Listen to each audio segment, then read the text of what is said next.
You know, at the end of the day, I'm going down as a legend, whether or not you like me or not. I am the new Jim Morrison. I am the new Kurt Cobain. You know, they feel like, yo, you know, he's got a God complex because he said if they wrote the Bible again, he would be in it. Duh, yeah, I would be in it. I feel like I'm one of the more important people, you know, in pop culture right now. One of the only people with an opinion. The Bible had, you know, 20, 30, 40, 50 characters in it. You don't think I would be one of the characters of today's modern Bible? And people have their own forms of Bibles now. You know, it's a new day and age. People have their own thinking. People have their own things that they're into. People have their own religion. Hip-hop is a religion to a certain extent, and the rappers are the preachers, and the music is the scriptures. You know, it's just like church, because you go to a concert, you raise your hands in the air, you get dressed up, you sing songs, and you definitely pay some money. It's just like church.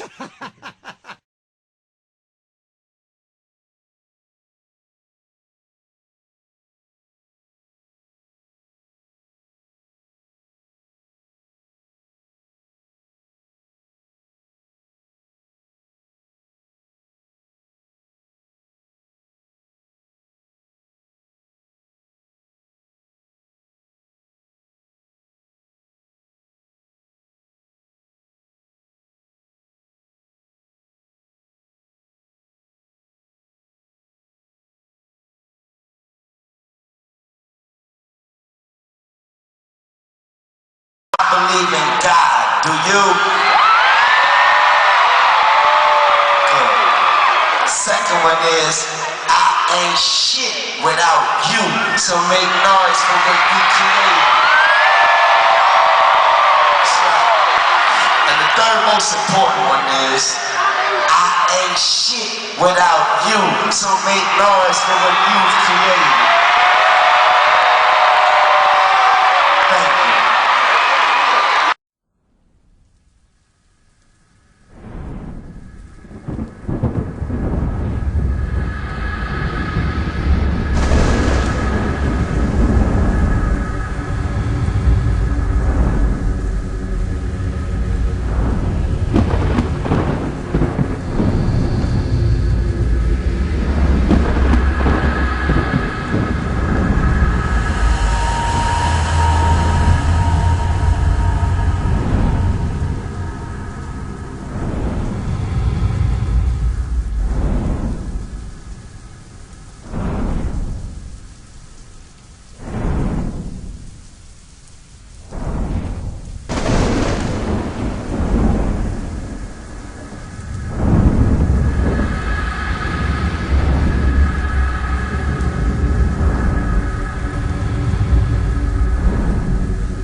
Like with me, like how I don't want to be Jesus Christ, you know, like my whole life, they're like, you know, I was raised as a Christian, like, yo, be Christ-like, be Christ-like. I'm like, no, I don't want to fucking be Christ-like. I want to be me-like. I want to be the best me, because you're going to fall short of being Christ-like, and then you'll never quite be happy. And then you always feel like you have to give up 20% of your money to try to buy back some of this happiness or something like that. And it's just like, no, I just want to be me.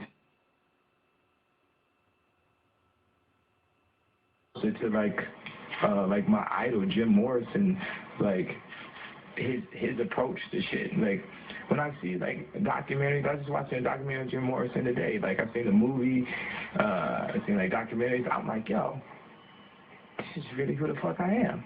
I'm really this guy right here. Like in real life, it was like, and like people used to not like him and all that and stuff. Because I would wonder why people wouldn't like me and stuff.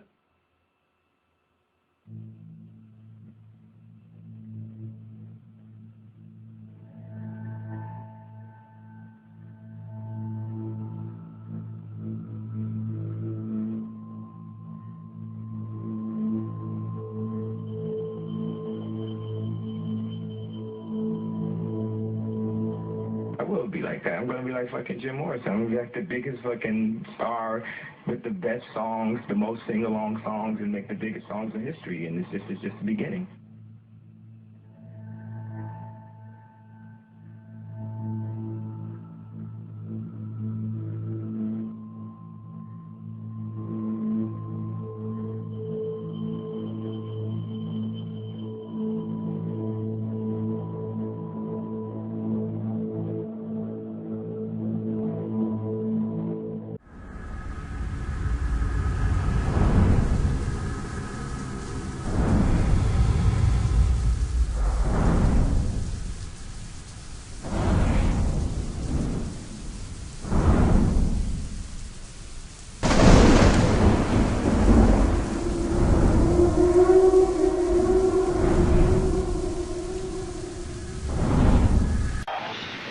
I'm very much into philosophy, a lot of different philosophers that I've read over the years, like Nietzsche, Darwin, Freud, Aleister Crowley, and finally Anton LaVey. And fortunately, he's still alive, so I got to meet with him and talk about his ideas and things like that. And in America, Satanism is sensationalized and kind of misunderstood, and people associate it with worshiping the devil and things like that. But it's really a philosophy about individuality and self-preservation. It's about being your own God. And that's a lot of the things that I've agreed with, so that's why I became friends with him. But by no means is that the only idea that I associate myself with, because I incorporate a lot of different philosophies into what I'm about, including Christianity.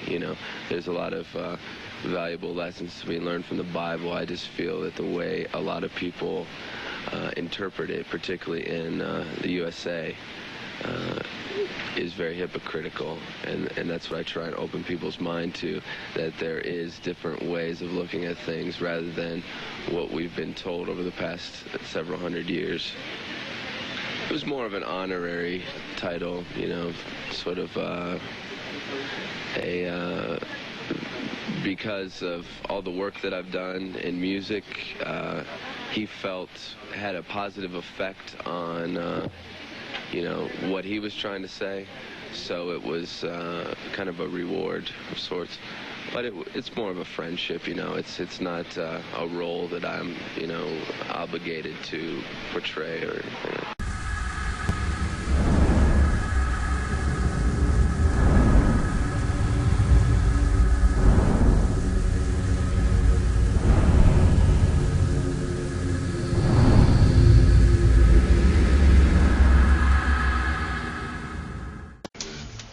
Gospel of hip hop. Gospel of hip hop is dropping. You know what? That's very important. You just said, oh, and by the way, that's what hip hop means to me. Gospel of hip hop. I wish I had the book with me. I don't even have it with me. I'm playing myself right now. Gospel of hip hop. This book took 14 years to write. Back in the days when this man had dreads. All time ago. Back in the days on the Boulevard of Linden. We was at 135th Street and at the Schomburg Center in New York. 135th and Lenox. Wait, is it Lenox or Frederick Douglass? MC? Schomburg did. It was the Schomburg on 135th. We're there with Africa Bambaataa, Cool Herc, Grand West Theodore. Oh yes, my lord. Yeah. So here you go. Welcome to the city. Right up on you. This is right here, y'all. Gospel of hip hop. These words. Look, I'll just open this up. Remember, the universe is exact. There are no mistakes. You are hearing this word now because it is time for you to hear this word. I just want to listen. Open it up. You look at this. Look, it said, look, you are hearing this word now because it's time for you to hear this word now. You are the light of your world. You are being called to help others because you have the power to help others. abilities. Others don't have the abilities that you have, just as you don't have the abilities they have. Your ability is God. Your ability is God. Your ability is God. Your ability is God. Ooh, and it's time that you start being it. I don't even believe it. Come on, man. I just opened it up. That's how it is. That's really the whole book. The essence. That's really the essence of the book right there. Stop playing games with your spiritual life and really see yourself as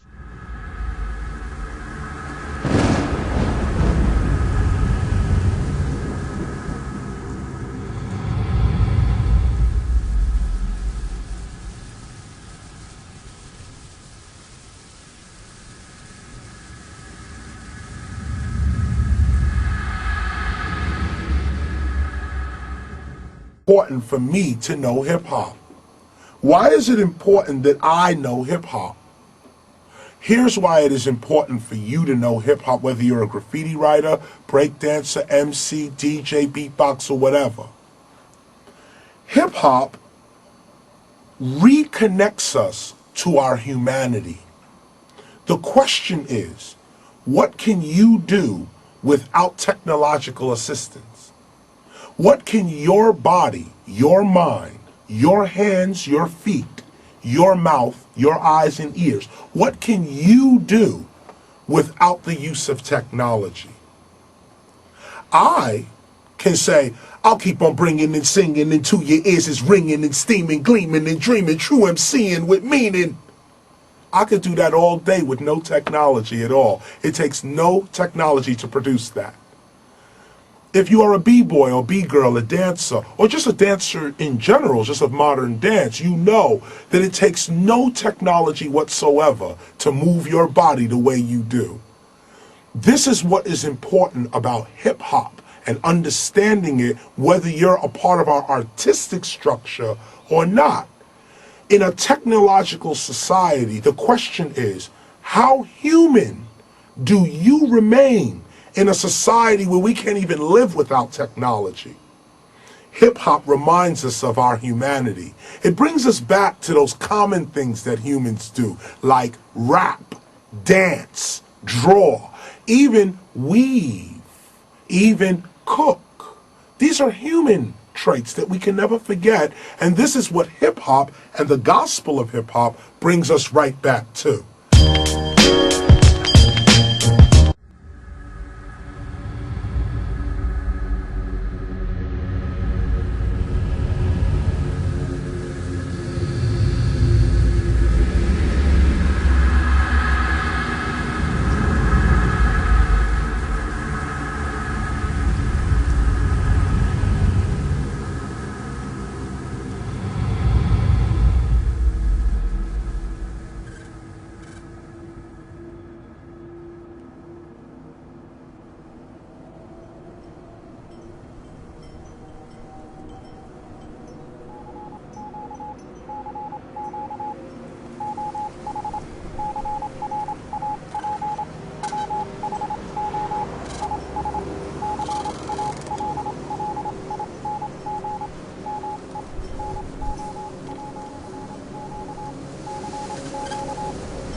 breathing your last breath, or hearing the doctor saying there's no hope, breath goes out of your lungs, all of a sudden you find yourself going down, like in a real fast elevator, and you smell something like sulfur, and you hear screams of people. You think it's a dream until that fire starts to hit your body or your soul that's in hell, and then you look around. There's going to be a lot of people surprised that hell even exists.